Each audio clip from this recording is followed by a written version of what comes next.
Welcome back in, everybody. It's the BWU Esports stream. Earlier today, we had some Call of Duty going on, but we're done with all that nonsense. We're bringing you the big leagues, what matters, and that is BW Overwatch. Currently, the team sitting at 6-0, if I remember correctly. 6-0. A flawless season so far, an incredible map win, current streak at this point. Very, very big stuff going on. And so it's time to get a little bit of Overwatch running here today. Obviously, the BWU squad taking on the squad of Albion, one of the higher ranking schools in that Michigan division, getting a little bit of cross-divisional play. And taking a look at these comps, obviously, as a game starts, nothing too out of the ordinary here, using the sim to beat the timings. And then Rapid swapping back onto that Echo. I know he loves that Tracer, but the Echo, it's something that we've seen a lot. It's something that we've also seen a lot of, and it's already getting rolling. It's the Satni Vendetta. Instantly, 2 picks onto that DPS. You saw the Zarya bubble coming in from Grilled Cheese. It's what makes this comp so hard to counter, and it's what's given BW so much of their results so far. Just so willing to adapt to this meta and allow their players to just run wild. BW going to be the first one that's able to take control of the point. Satni continuing to look and see if he can get a little bit more damage. Albion using the Domina here, trying to create a wall to stop it, but it does not matter. That Vendetta movement allowing Satni to keep the pressure on, keep the pace going. Vendetta down. It will be the pickup from Satni and Grilled Cheese. 4 of the 5. And BW with a full team wipe. No one on Albion close to those ults, but on the side of BW, Satni 3/4 of the way there already. 2 team fights through. And BW, they are not looking to slow down anytime soon. Land close approaching. They want to secure that #1 seed from the east side. They want to come into land, guns swinging. And they've already forced a counter swap out from the side of Albion, but it doesn't matter is what I was going to say. Trashboat able to get the pick onto Satni, potentially causing a little bit of stifle from the BW side, but stalwart as ever, the tank of Grilled Cheese able to keep things even, trading DPS for DPS, and the Echo of Rapid, elusive as ever, able to get a little bit of that chip damage, allow for the return of Satni, and keep things rolling for the side of BW. That Zarya is charged, but Satni already with the ult online, along with the Graviton Surge. You can Suzu as much as you want. 3 from a single ult. Grilled Cheese cleaning it up. The full house between Satni and Grilled Cheese. The workhorse, the engine of this BW program has not slowed down at all. No, not at all. And what a play there from Satni and crew as he was able to kind of hold the players there. What an ult. Just pure domination. Nothing to be said. Nothing needing to be said. Plastic T wanted to get herself a little bit of the action, but it does not matter. BW flawless in the first point of Lijiang Tower. And I know that this is not their normal pick for map 1. Normally, we've been seeing a lot of the Ilios being favored, but maybe something in Scrim, something in that in-between, or maybe it's just getting picked out by Albion. Either way, BW is showing why they are a force to be reckoned with in this GLEC league. Their dominance and their performance on this comp, it has been so critical to the level of play that many teams have had at that top level, and this is after several rounds of nerfs to Vendetta. This is not the best state that this character has been in, even this season. And BW still managing to keep so much pressure rolling with these characters. Again, looking to beat that timing. It is going to be BW. Satni, first man out. They are going to get held back. Not quite going too far, but not wanting to risk a potential fall off. Looking to hold Albion back at the bridge. It is going to be Satni. He's going in deep, but he's got the bubble from Grilled Cheese, and using that dash is going to allow him to get back, play things safe. BW just on this comp with so much sustain. Not only is there the bubbles from the Zarya, but also the Suzu we saw holding people in line. And when that doesn't work, there is still killing power. Rapid able to get one in an aerial battle between the Echoes, able to force Albions into the retreat. BW now, first one's able to get pressure onto this point, and Domina just so low, but Grilled Cheese gonna have to back up, have to play things safe from here on out. A couple of beams coming through from the bridge position, looking to try and get through, but it is going to be the Echo that's made it onto point. Will get shut down very fast. The combined power of Satni and Plastic T so destructive, and Satni, you just can't stop him. 4 now of this team looking for the full 5. He will be able to get it, call it an ace.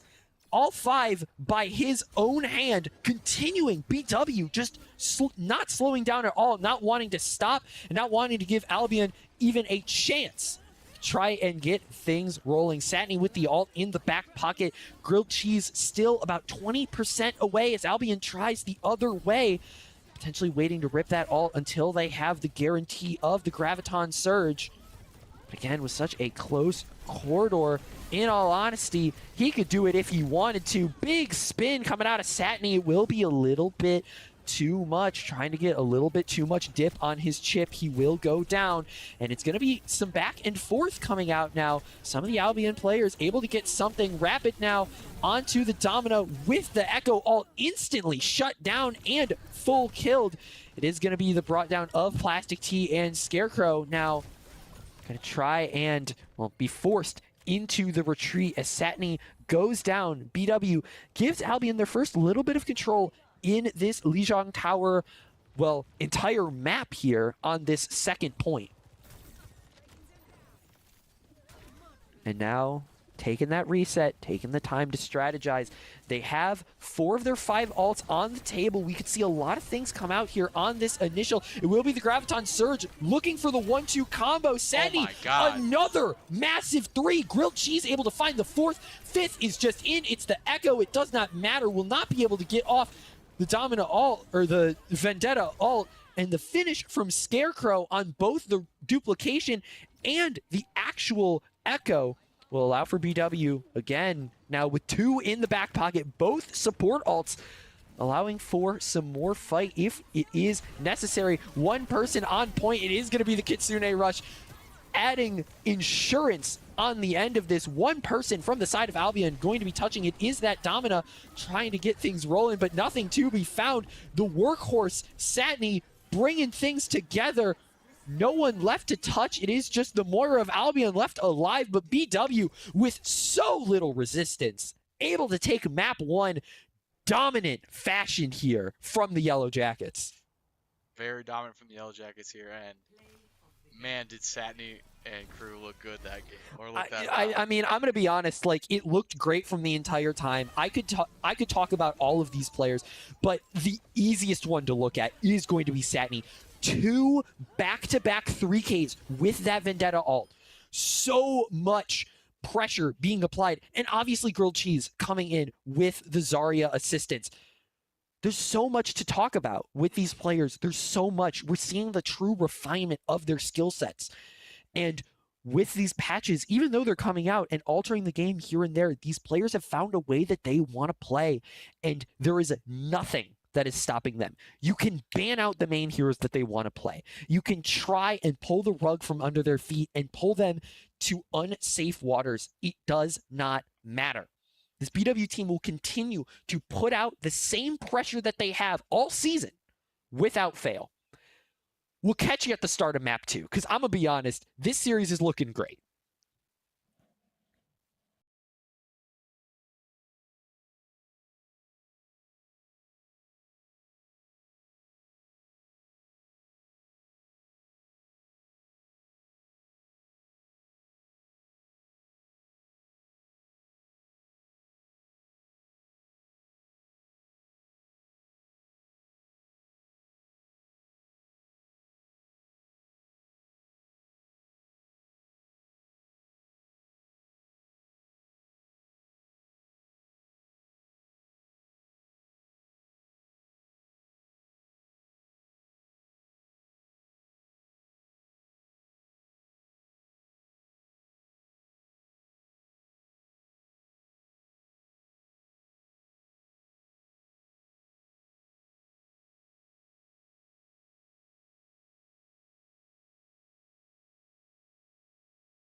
taking us back into this BWU Overwatch matchup. If you were here for the first map, I don't blame you for it being potentially sifting through your memory. It was a fast one, a 2-0 confidence builder for BW, and now moving into a familiar face to many, it's going to be Kings Row. BW going for a little bit of a different look compared to their what we've seen them play so far. Rapid going to be picking up the Reaper. Satni onto the Mei. Grilled Cheese taking up the Ramatra.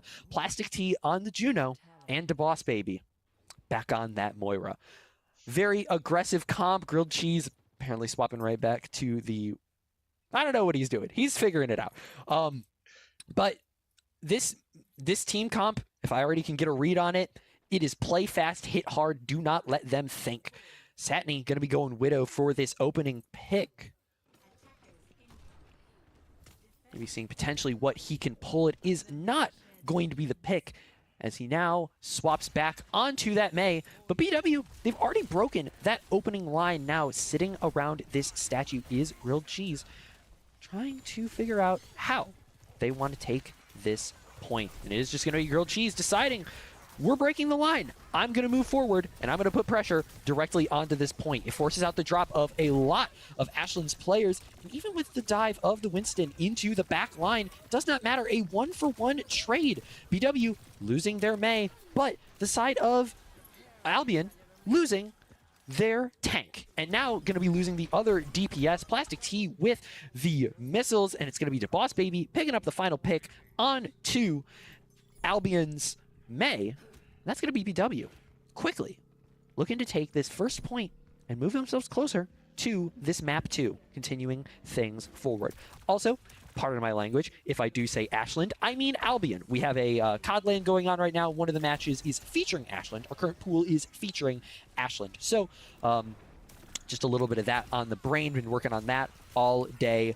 Apologies for the miscommunication if that does manage to come through. BW going to be getting into another team fight, looking to use the Mei wall to isolate, and even though our support is going to be going down, it's Satni with 3. Rapid going to be picking up 1, and the chase from Grilled Cheese going to be coming through. Another team wipe.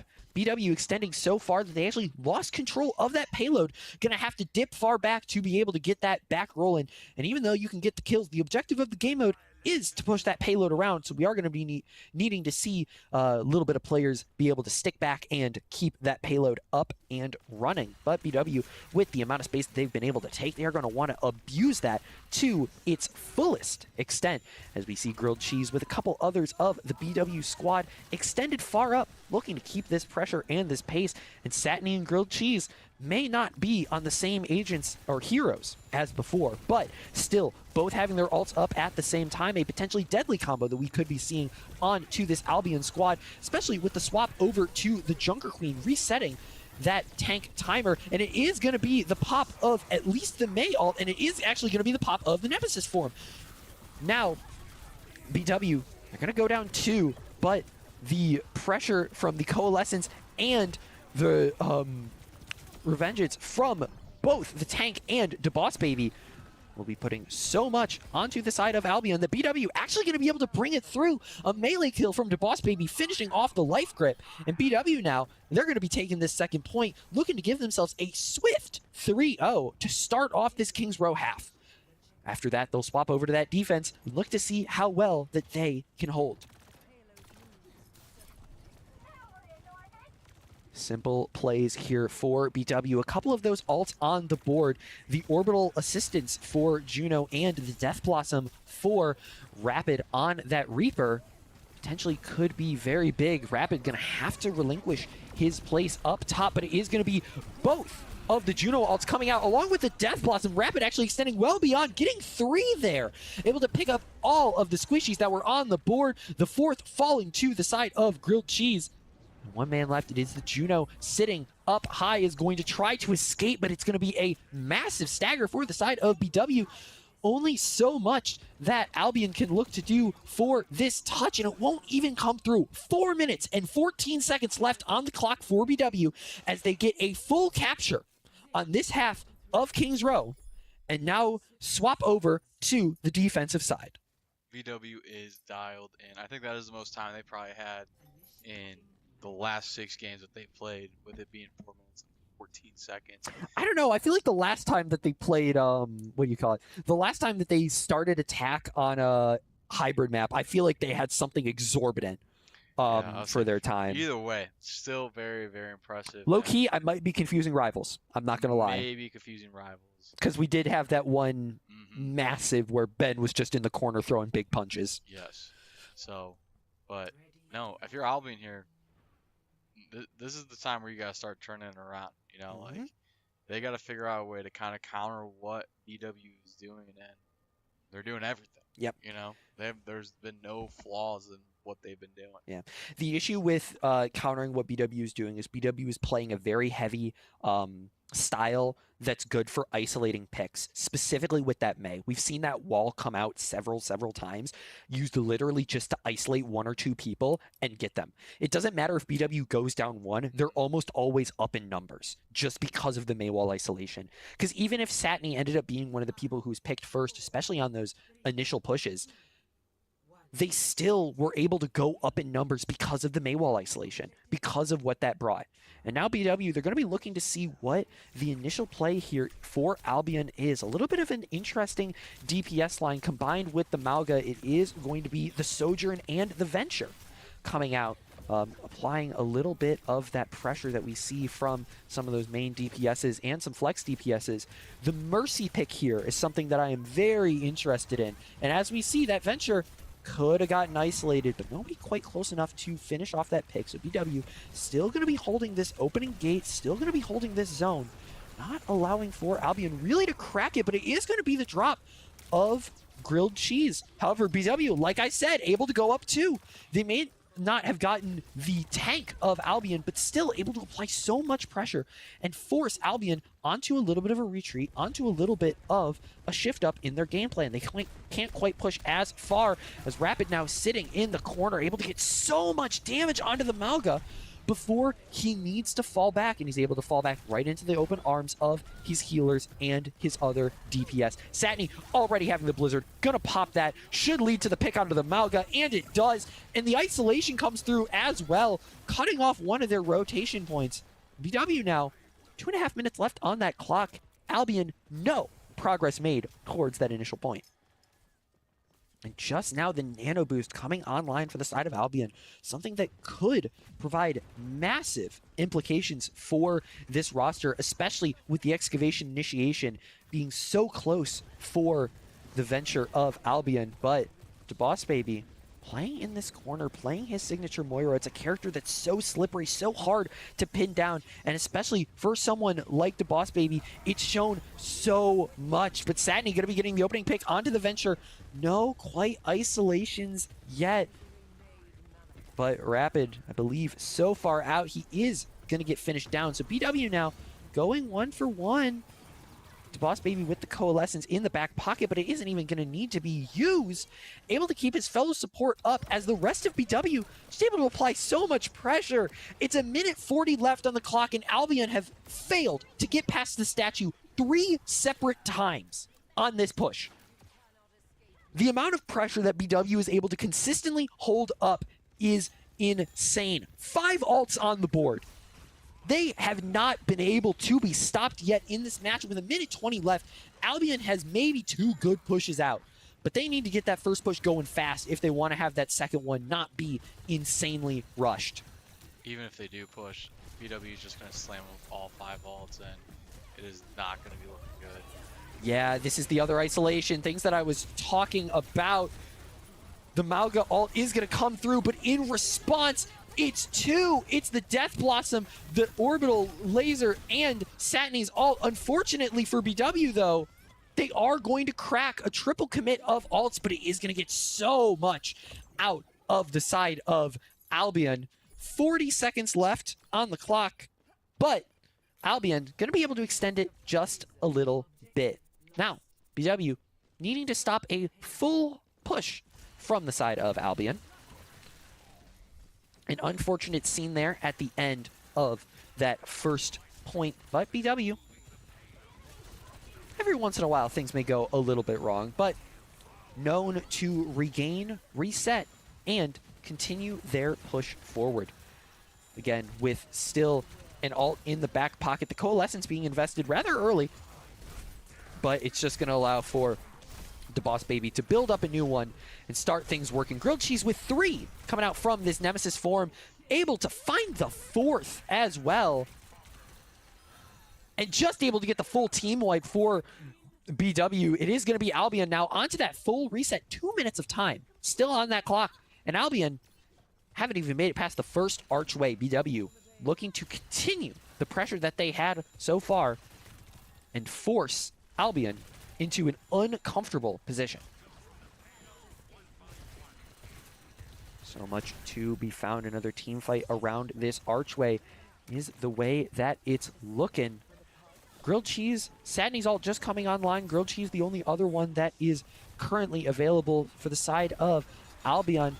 It is also only 2. The Venture going to dive in onto the Boss Baby, but Sadney able to get the instant cancel.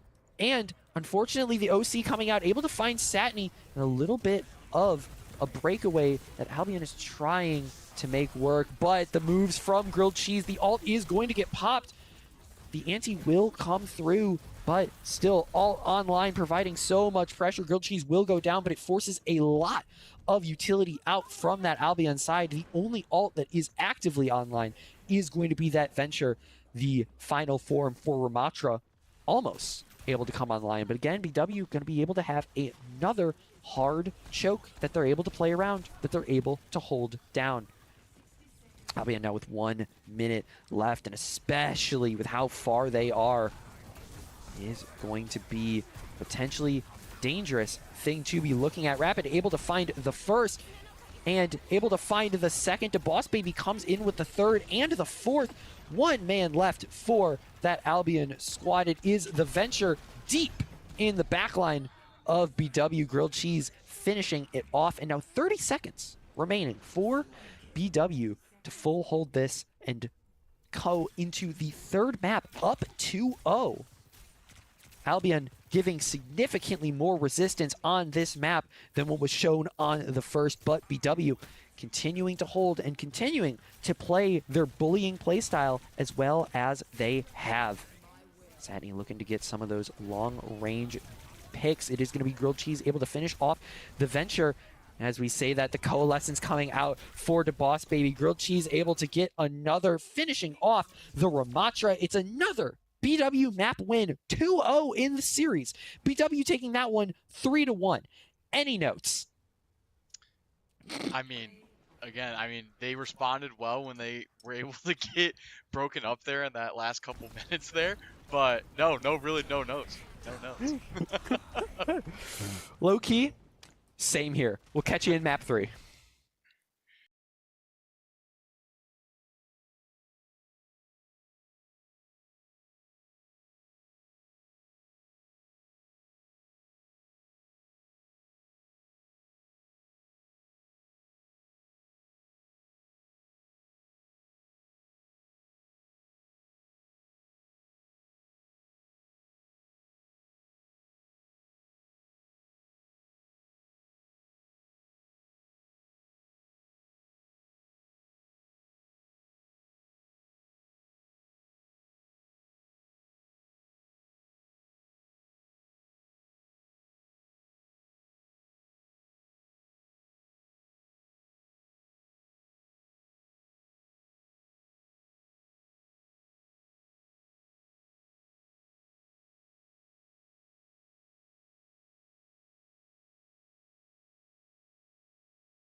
Map number 3 here in this Baldwin Wallace Albion matchup here. And BW with that confident 2-0 lead, now going to be on the defensive side of a Circuit Royale.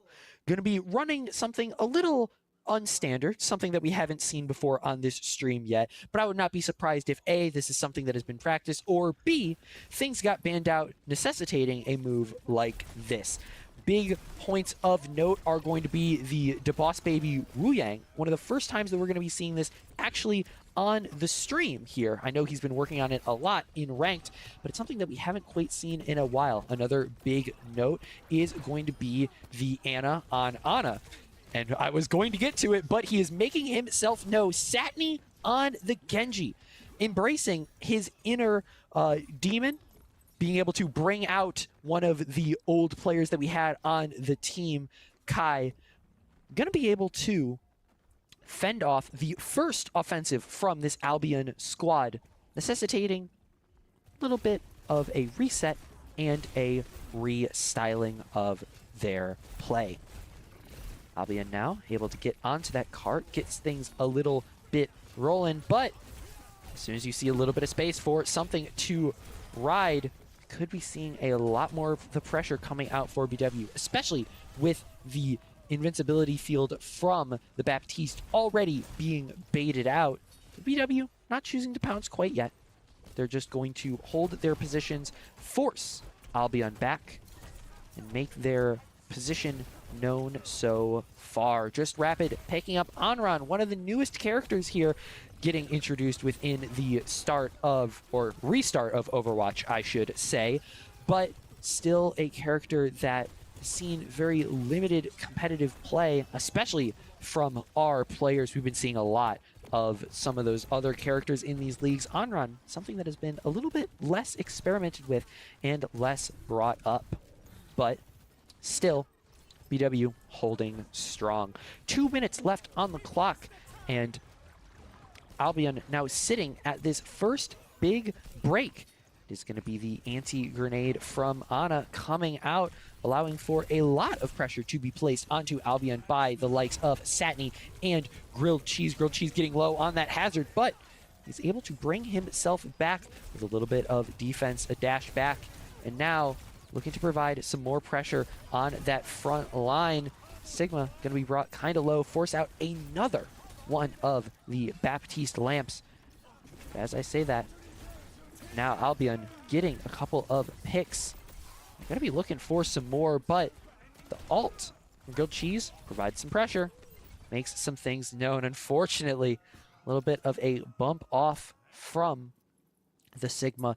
BW looking to group up. Might not have enough people quite to do this last second touch. However, the Just Rapid Tracer will be able to get in. Nanoblade is going to be coming out for the side of Satni. It is going to be the bring down of the lamp, and 2 big picks being found. Quite a third from the Blade, but still so much pressure to be found onto this Juno. And the Juno going to be accepting her fate, not wanting to get staggered far from her team. It is going to be the full BW team kill and the last second stall of the cart, not allowing for that first point to be captured. 30 seconds left on that clock. Albion going to need to get it in gear, move fast if they want to contest for this final, potentially get that first point and potentially keep things rolling. Otherwise, BW only going to be needing to push it to that first position on the map. And the first pick from Plastic T coming out, not great signs if you are an Albion fan. Getting the sleep dart is going to be the jump and find, but it is potentially going to be a little bit too much. Looking to get too much. BW going to have to play 2 people down. Last up is going to be the Sigma. Unfortunately, the whiff of the sleep dart from Ana going to be coming out, but BW able to clean things up. 1 man left. It is going to be DeBoss Baby getting that final pick. And now BW only needing to get it to that first point if they wish to close things out. What a stand there by from your supports, right? That's what you like to see out of a little bit of aggressiveness. I will say it was a very good stall. Flawless. Well, it was very good. No major problems. No. We'll be making fun of Ana for the missed sleep on the Sigma in that close quarters. We'll be making fun of them for that. Can't miss those. Well, obviously you can, But yeah, because, you know, they still won. yeah. Still going to make fun of them for it. And if they watch back VOD, or if we have anybody watching, hi, you know who I am. But yeah, now BW onto this offensive side is going to allow them to set the pace however they please. A little bit of a swap up of the characters, just rapid jumping on to that Sombra. Something that I initially questioned when I first saw it pulled out earlier in the season. No further questions. After seeing it run, no further questions, Your Honor. Very, very aggressive and especially good with this Satiny Genji, allowing for just coordinated, we are diving this individual right now.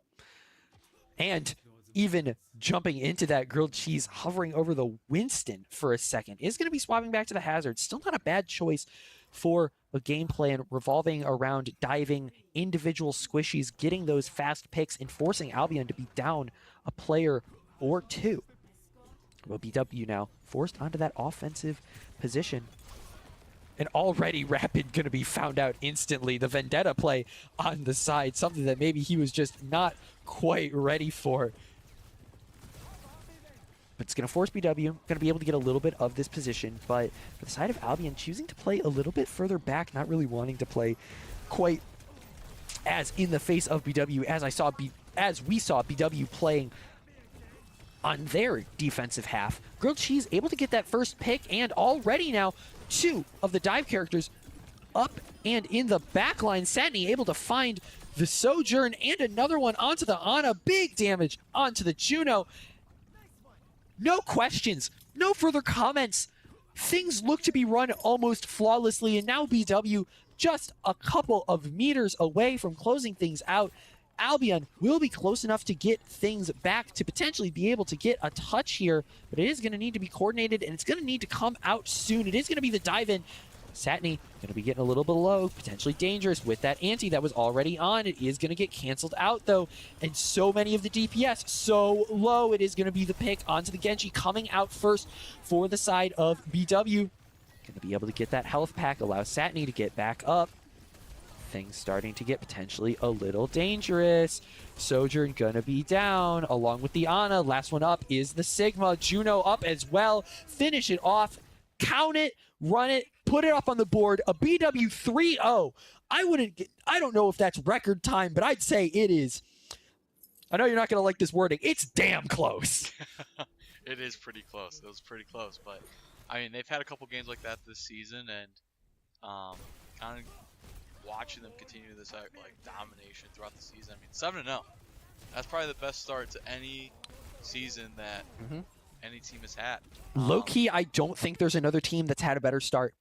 I think this is other than Smash in 22, when I guess I wasn't here, so I don't count that. Yeah, no, yeah, 23 maybe. It's 23. Whatever, okay, never. No, 24. 24. It was one of those years. You keep changing years, man. I know. And listen, they all blend together. But no, great start. A continued streak, another 3-0. No maps dropped, if I am not mistaken, since the CSU game.